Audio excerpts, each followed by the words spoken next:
E eu vou também, quer dizer, como eu disse, tem uma mensagem básica que eu quero fixar hoje para vocês, que é essa questão de um espírito crítico em relação ao que a gente impõe, né?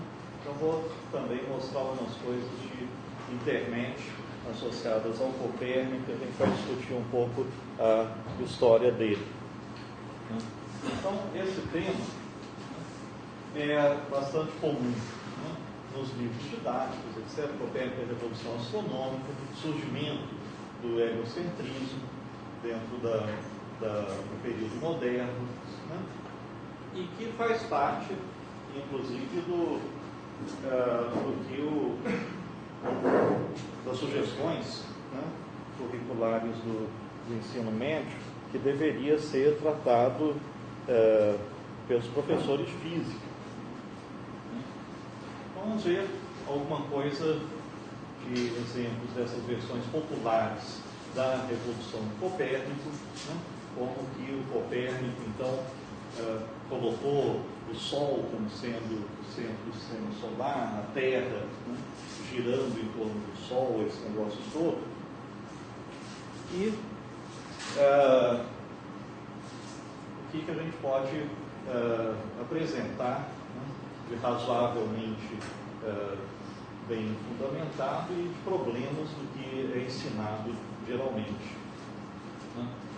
Então, para explicar o sistema heliocêntrico, né, tem sempre esses nomes-chave que são colocados, né, Copérnico, Galileu, etc. Eu vou falar um pouco também de tarde, né, agora é principalmente o Copérnico, né, como sendo os grandes responsáveis por essa mudança de visão de mundo.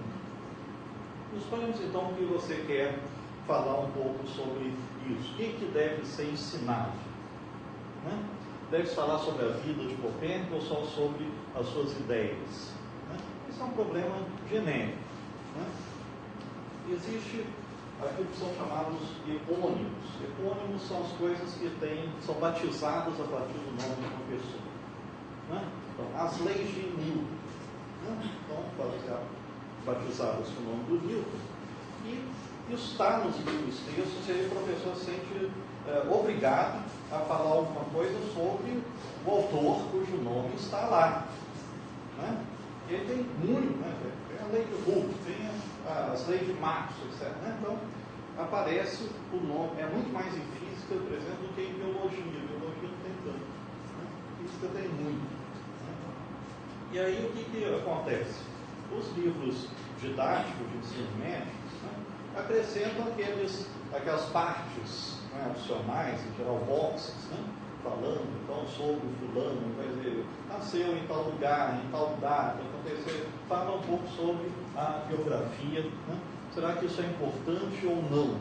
Ajuda alguma coisa no ensino a falar sobre a vida da pessoa? Né? Como se deve falar sobre esses desenvolvimentos históricos, né, por qual motivo, né, e que tipo de fonte de informação deve ser utilizado para isso. Né?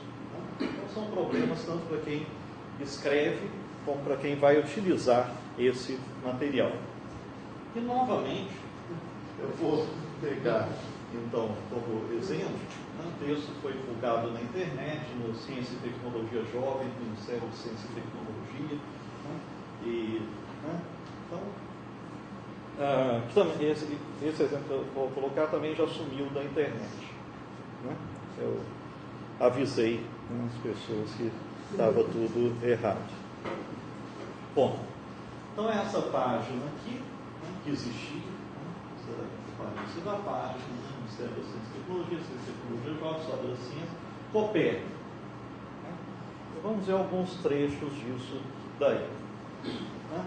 Então começa, né, falando no ano de 1502, um jovem professor de astronomia da Universidade de Roma fez uma breve pausa em sua aula sobre o plano do universo. De todos os países civilizados do mundo vinham alunos para ouvir as aulas daquele professor, conhecido por explicar de forma entusiasmada a posição das estrelas e dos planetas. Começa assim, né? E o primeiro problema é esse é um Galileu.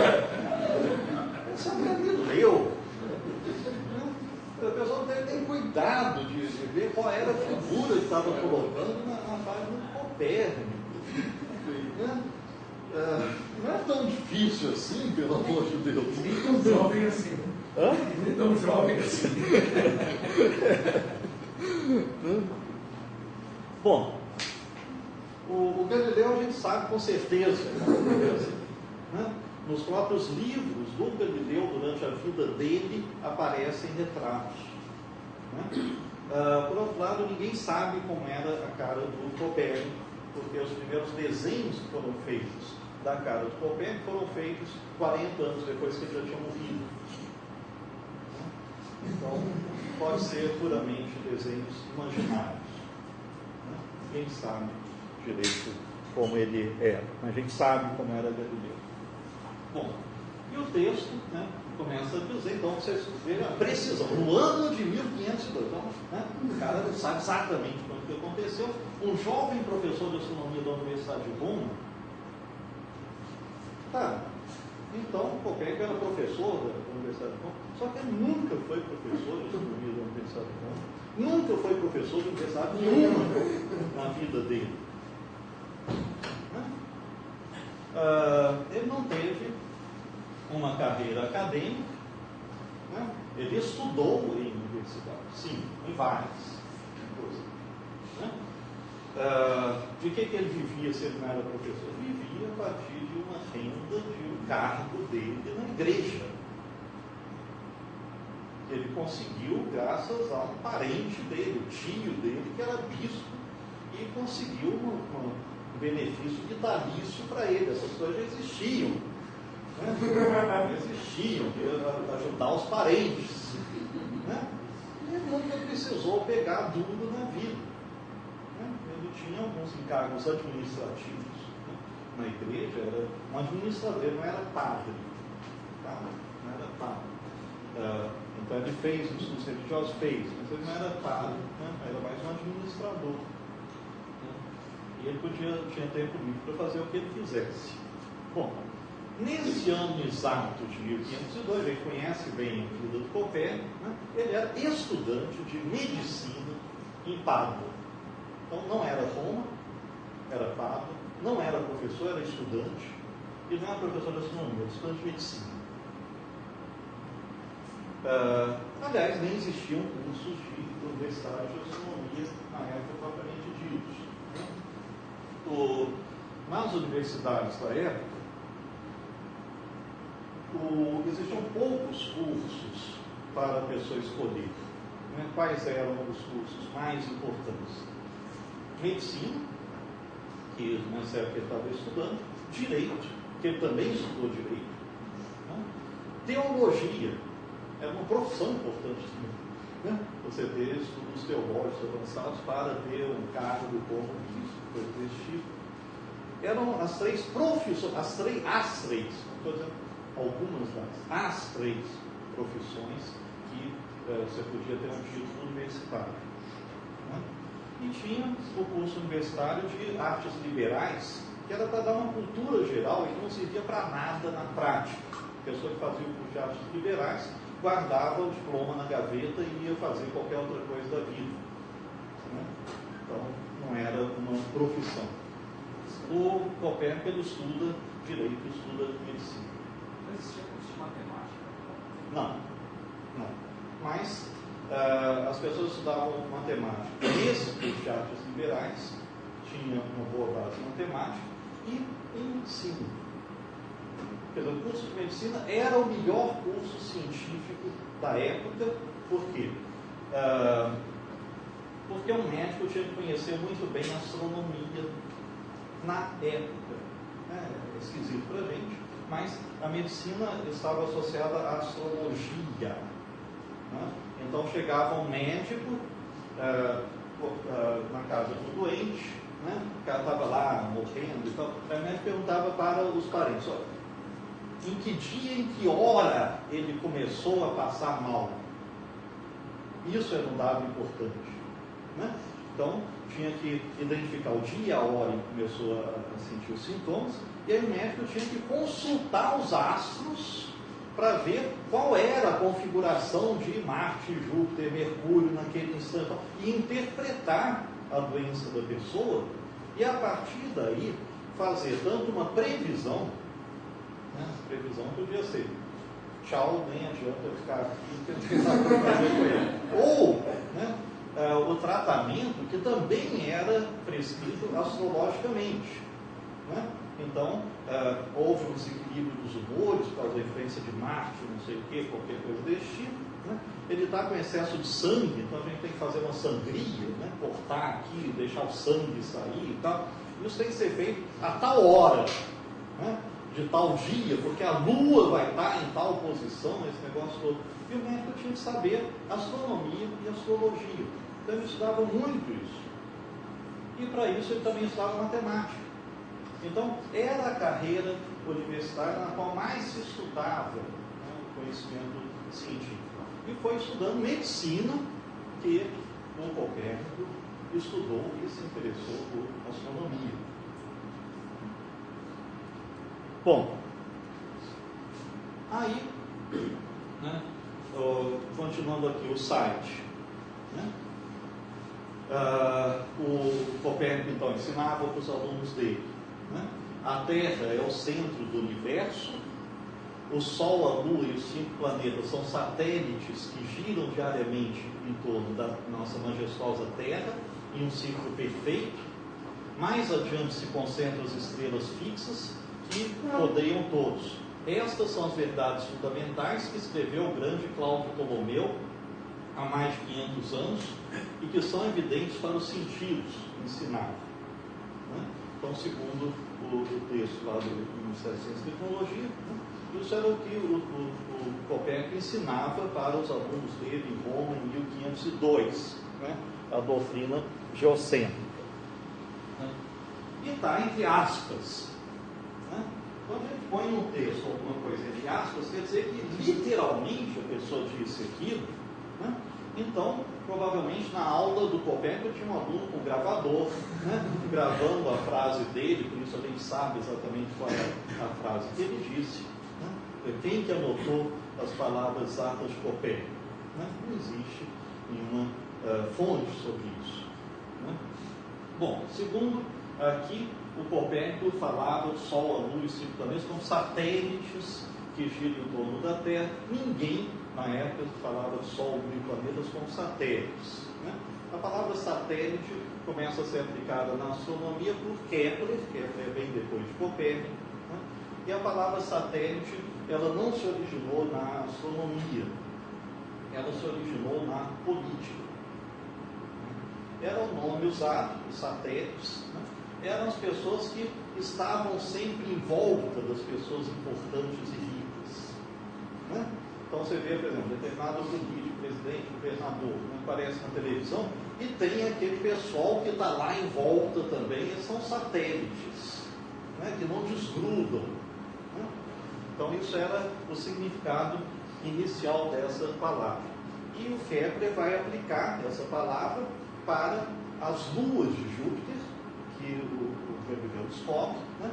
E vai, por comparação, por analogia, chamar de satélites, né? Porque à medida que Júpiter está se movendo no meio das estrelas, aquelas coisinhas estão grudadas, não desgrudam de Júpiter, estão ali pertinho dele o tempo todo. Né? Então, a palavra satélite foi introduzida por Kepler mais de um século depois. Né? Então, quem escreveu esse texto não estava sabendo disso. Né? Bom, e segundo esse texto, né, nessa teoria antiga, né, que era ensinada, então, o Sol e os planetas moviam o ciclo perfeito. Né? Acontece que no sistema de Ptolomeu, né, os planetas não descreviam ciclos, sim, trajetórias muito mais complicadas. Né? Além disso, Ptolomeu não é 500 anos antes de Copérnico. Se o Copérnico estava ensinando isso em 1502 menos 500, dá 1002, né, Idade Média. Né? Ptolomeu viveu, na verdade, no século II depois de Cristo. Né? Então não é 500 anos antes, é 1300 anos antes.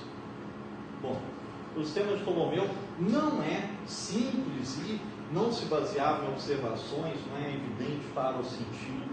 Né? É uma construção teórica, matemática, sofisticadíssima, que permitia calcular, por exemplo, eclipses do Sol, eclipse da Lua, o movimento dos planetas detalhadamente. Né? Vocês sabem, evidentemente, calcular eclipse da Lua, né? Sabe? Prever eclipse da Lua? Não? Não? Vocês estão com 2000 anos de atraso, gente. Ptolomeu sabia. Antes de Ptolomeu já sabia.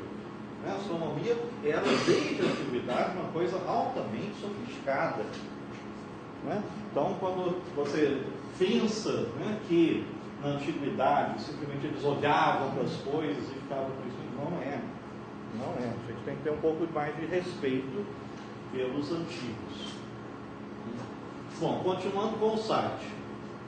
Esse professor suposto, né, chamava Nicolau Copérnico e ficou intrigado com a pergunta de uns alunos. Então, segundo a historinha aqui, Copérnico ensinava a astronomia geocêntrica e agora um aluno vai estimular o Copérnico a mudar. Então, novamente, entre aspas, né, então também se registrou a pergunta do distinto professor, não disputa Ptolomeu com o antigo filósofo grego Pitágoras, que dizia que não é a Terra que se encontra no centro do universo, e sim o Sol? Então o aluno, né, vai dizer, tá, mas tinha um outro grego que dizia que era o Sol que estava no centro do universo. E aí Copérnico estava a ponto de responder, como fez muitas vezes, que o grande Aristóteles refutou categoricamente Pitágoras, e que sendo o homem a obra mestra de Deus, a Terra que este habita deveria estar no centro do universo. Desta vez, no entanto, Copérnico tinha tão pouca fé em sua resposta que deu por terminada a aula. O aluno fez a pergunta, a aula acabou. Saiu bruscamente da sala. Você tem que, né? Foi tudo registrado detalhadamente. Depois de 3 anos de dedicação ao ensino, resolveu renunciar. Né? Então, tinha sido professor durante 3 anos, aí o aluno faz uma pergunta difícil e desiste de ser professor. Bom, então, novamente, tem as aspas, né? Está anotando tudo detalhadamente. Né? Será que Pitágoras dizia que não é a Terra que se encontra no centro do universo e sim o Sol? Ninguém sabe o que Pitágoras dizia, porque não sobrou um escrito de Pitágoras. Tá? Pitágoras e todos os pensadores antes de Sócrates, a gente tem apenas fragmentos, algumas frases, algumas coisas que são citadas por autores posteriores. No caso de Pitágoras, não existe nenhuma obra completa dele e nenhum fragmento considerado autêntico. E a demonstração do teorema de Pitágoras? É uma história. Supõe-se que ele fez a demonstração. Supõe-se. Supõe-se que ele fez muitas coisas, mas não tem documentação da época. Não sobrou nada. Né? Bom, sabe-se apenas aquilo que alguns pitagóricos, seguidores de Pitágoras, ensinaram, porque são posteriores, e aí às vezes sobrou alguma coisa, né? Mas esses pitagóricos não têm sempre a mesma doutrina. Alguns discordam uns dos outros. Né? Então, tem pitagóricos que colocam a Terra no centro do universo, tem outros que colocam a Terra em movimento. Depende do pitagórico. Então, se todos os pitagóricos concordassem, a gente até poderia pensar que aquilo veio de Pitágoras, mas como eles discordam, a gente não tem como adivinhar o que Pitágoras dizia. Então, alguns pitagóricos, como Filolau de Prótono, ensinavam que a Terra se movia em torno de um fogo central do universo, né? Então aqui teria a Terra, né? A Lua, os planetas e o Sol. O Sol também giraria em torno de uma coisa que não é o Sol, né? Que seria um fogo central no centro do universo. Né? Essa, por exemplo, é a posição de um dos pitagóricos, que é extremamente complicada. Né? E não é, então, um sistema heliocêntrico. Né? Então, essa ideia, né? Pitágoras dizia que era o Sol que estava no centro do universo, não tem fundamento. E então, continuando, né, o site, como não desenhava e não queria mais ensinar o que ele mesmo duvidava, decidiu voltar para sua casa em Frauenburg, que na época fazia parte da Polônia, para dedicar-se a investigar para sua própria satisfação se Ptolomeu e os distintos professores do século XVI tinham mesmo razão ou estavam equivocados. Então, ele desistiu de ser professor, né? E o que ele vai fazer se ele não vai ser professor? Como não desenhava, seria a opção natural, então. Quer dizer, se você não servir para ser professor, você deve ir desenhar. Então, se ele desenhasse, ele não voltaria para o Frauenburg, né? Ele ficaria em Roma desenhando.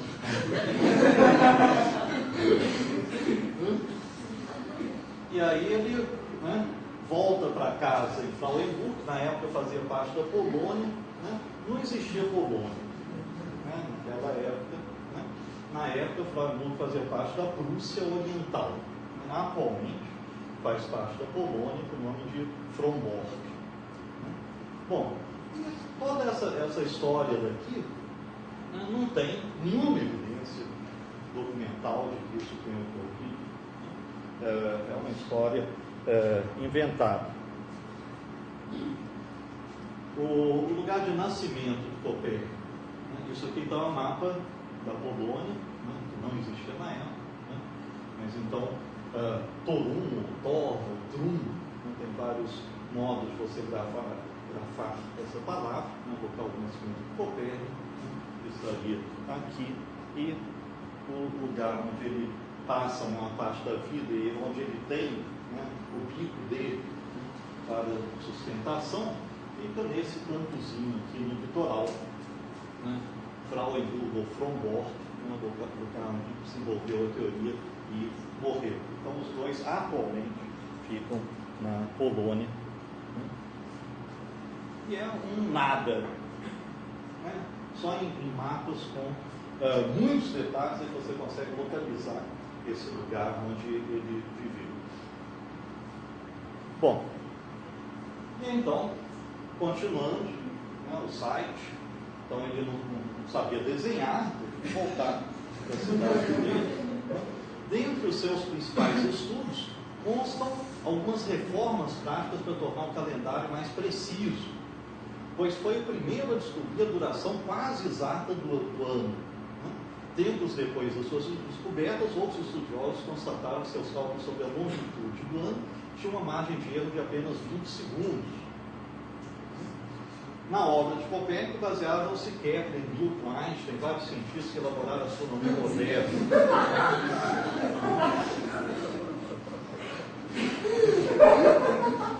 Estou gostando de ver, vocês já estão com um pouco de malícia. Bom, então, novamente, vocês veem, o importante do cientista é o que ele faz de contribuição para a prática. Né? Arquimedes inventou as máquinas, virar navio. Né? Agora, Copérnico, a contribuição dele é uma contribuição prática para reformar o calendário, tornar mais preciso. Né? Então, será que a reforma do calendário foi a grande contribuição científica de Copérnico? Não. Então, o calendário foi reformado 4 décadas depois da morte de Copérnico. Né? 1582, não foi por ele, né, a reforma gregoriana do calendário, né, e é meio estranho usar a expressão longitude do ano, né, ano não tem longitude. O que é longitude? É a diferença angular entre um local e o Equador. Isso é longitude de lugar, ano não tem longitude.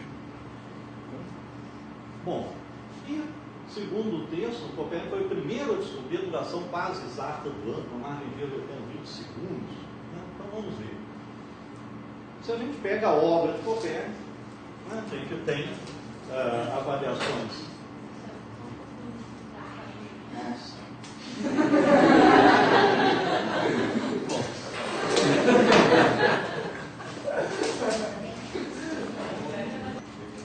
Se a gente pega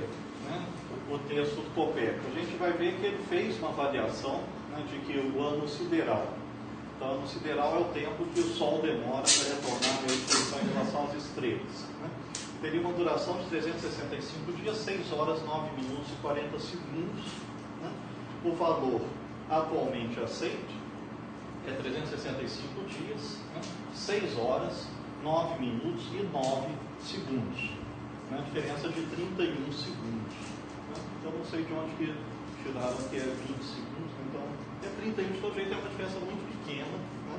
Entre a avaliação do Copérnico e a avaliação moderna. Né? Curiosamente, se a gente ler melhor o livro do Copérnico, a gente encontra que ele também cita outros autores que tinham feito outras avaliações da duração do dia, né? Da duração do ano sideral, como, por exemplo, o Tabit Ibn Qutb, que tinha avaliado em 365 dias, 6 horas, 9 minutos e 12 segundos. Né? Comparando o valor do Tabit com o valor atual, a diferença é de 3 segundos. Enquanto que do Copérnico para o atual, a diferença é de 31 segundos. Né? E o Tabit é anterior ao Copérnico, era conhecido do Copérnico, é citado por Copérnico. Né? Então, quando aparece, né, uma referência desse tipo, está aparecendo o quê? Que ninguém antes do Copérnico tinha conseguido fazer uma avaliação quase exata do ano. Né? Ele consegue, foi apenas 20 segundos. Né? Só que não é o primeiro, de jeito nenhum. Né? Então já disse. Né? Quando você estiver lendo uma coisa só assim, aparecer o primeiro, tem que piscar uma luz vermelha assim. Tá? Quase sempre é bobagem. Né? Então, o Tabit, por exemplo, então, 2 séculos antes do Copérnico, já tinha um valor melhor do que ele para essa avaliação do ano sideral. E, né, então, se a gente considerar, né, a diferença entre o valor do Copérnico e do Tabit, né, o Tabit estava melhor. Bem, e um outro problema é que o texto, é uma coisa que tem que saber um pouco de astronomia. O texto do site está se referindo, né, às medidas do Copérnico sobre a duração do ano e dizendo que isso ajudou, né, para reformar o calendário. Bom, o que o Copérnico calculou foi a duração do ano sideral, então é o tempo que o Sol demora para voltar à mesma posição em relação às estrelas, ao zodíaco. Né? Ele não dava importância a um outro conceito astronômico, que é o ano trópico. O ano trópico é o tempo que o Sol demora de um equinócio, né, e voltar ao mesmo equinócio do ano seguinte. Né? Ele não dava importância porque acreditava que o ano trópico seria muito variável. Né? Ele acreditava, como diversos autores dos séculos anteriores, que além da precessão dos equinócios havia uma trepidação, um movimento oscilatório de ida e vinda dos equinócios, e por isso não era importante. Só que o calendário não se baseia no ano sideral e sim no ano trópico. Né? E então, o valor do ano sideral é inútil para você fazer uma reforma do calendário. Tá? Quer dizer, por mim, pouco que vocês conheçam de astronomia, vocês sabem que o calendário, né, a gente tem os anos normais de 365 dias, né, e tem os anos bissextos, né, de 4 anos e tal, né, e além disso tem uma outra pequena correção. Né, não basta os anos bissextos para fazer as correções. Né. Então, 365 dias, né, 6 horas, que é mais ou menos um quarto de dia, então que a cada 4 anos é corrigido, né, e esses 9 minutos dariam uma pequena diferença a mais. Não é essa diferença que é levada em conta para a correção do calendário. Bom, e aí Deus também dizia, né, que na obra de Copérnico se baseava Kepler, Newton, Einstein, etc. Bom, Kepler vem algumas décadas depois de Copérnico, e o Kepler foi altamente influenciado pelo Copérnico, né? Começou aceitando Copérnico, depois ele muda completamente a teoria de Copérnico. Né?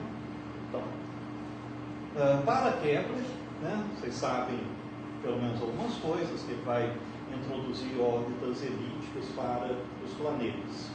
Né?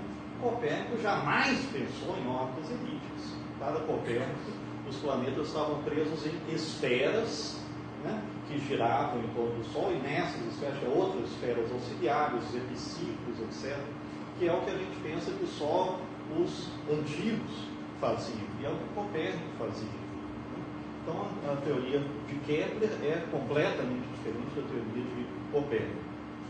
Newton se baseou em Kepler, não em Copérnico. Né? Einstein alterou a teoria de Newton. Né? E nenhum deles adotou a teoria de Copérnico do jeito que Copérnico expôs. Né? Completamente diferente. A nossa teoria astronômica não é a teoria de Copérnico.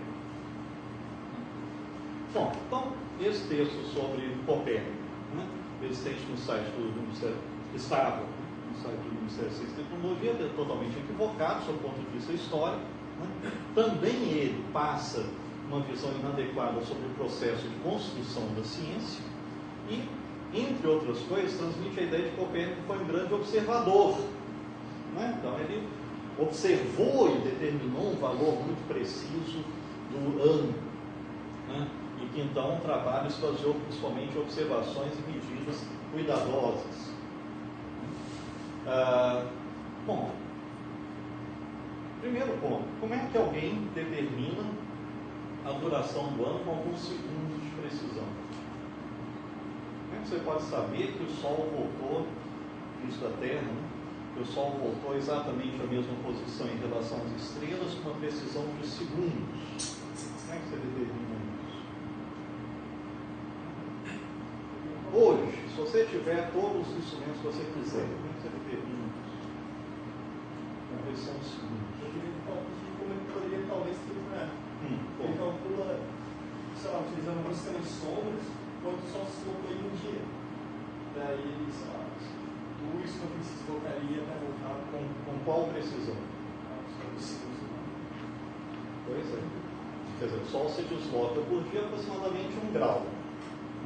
Sem telescópio, porque não existia telescópio na época, você consegue fazer uma estimativa angular, na melhor das hipóteses, de 1, 2, 3 minutos diários. Né? Então, um erro, quer dizer, a medida que você tem do deslocamento é de 1 grau, né? O seu erro é de 2 ou 3%. Não dá para você fazer aí o cálculo da duração do ano com precisão de segundos. Na verdade, medir segundos de tempo, na época, não era possível. Você não tinha relógios que medissem o tempo com segundos. Então, o que Copérnico ou qualquer outro precisava fazer? Precisava aceitar observações antigas, de séculos antes, né? E tirar uma média para um tempo imenso de observações, e por causa de usar então um período de séculos e séculos de observações, ele podia obter um valor razoavelmente preciso. Né? O Copérnico não está ele fazendo medida, ele está confiando em observações anteriores para poder obter a estimativa dele da duração do ano. Bom, no caso, né, desse novo texto aqui então na internet, quem escreveu isso? Ele não está assinado, não tem nome de quem escreveu. Né? E eu resolvi ir atrás, então eu localizei primeiro que ele era muito parecido com o texto de um site de Portugal. Só que o texto de português era mais longo, tinha mais detalhes e tinha sido colocado na internet antes. Então isso aqui é o início da página de Portugal, que tem a vantagem de que aqui não tem Galileu. É uma vantagem. Isso é um site aqui de ensino de Portugal, etc. E na parte de cima do navegador, né, como vocês sabem, aparecem informações sobre aquela página. Aparece o título da página. E curiosamente, quando se fosse uma página de Portugal, aparecia uma coisa em espanhol. Aqui em cima, né? Nasceu 19 de fevereiro, né? Etc. Então, é meio esquisito, né? A pessoa colocar uma página em português com um título, né? Em espanhol, né? O que sugeria, né, que esse cara de Portugal pegou uma página em espanhol, né, e traduziu. Né? E aí, usando o Google, né, foi possível encontrar diversas páginas em castelhano com o mesmo texto sobre Copérnico, que são algumas delas, né, em castelhano. E a mais antiga delas, que eu consegui localizar, né, era da Universidade do Chile, né, com a data de março de 1997, muito antes, né, tanto do texto de Portugal como do texto do Ministério de Ciência e Tecnologia. Né. Então, aqui, né, nessa página em espanhol, tem Nasceu 19 de fevereiro, etc. Né, e tal. Né, e aquelas informações, né, no ano de 1502, o jovem professor de astronomia da Universidade de Roma, estava aí em espanhol. Né? Então, essa parece ter sido a página original. Né? A página de Portugal é seguramente posterior do Chile, deve ter se baseado nela, mas você sabe as datas. Nem sempre a gente consegue descobrir qual é a data de uma página da internet. Né? Tem modo de você tentar localizar, mas às vezes não dá. No caso dessa página de Portugal, né, eu consegui datar o site por causa de um vírus que alterou aquela página. Né? Então a página do Copérnico não foi produzida antes do segundo semestre de 1998 em Portugal. Por quê? Quando você abre o código HTML da página, você localiza algumas coisas, né, estranhas, né,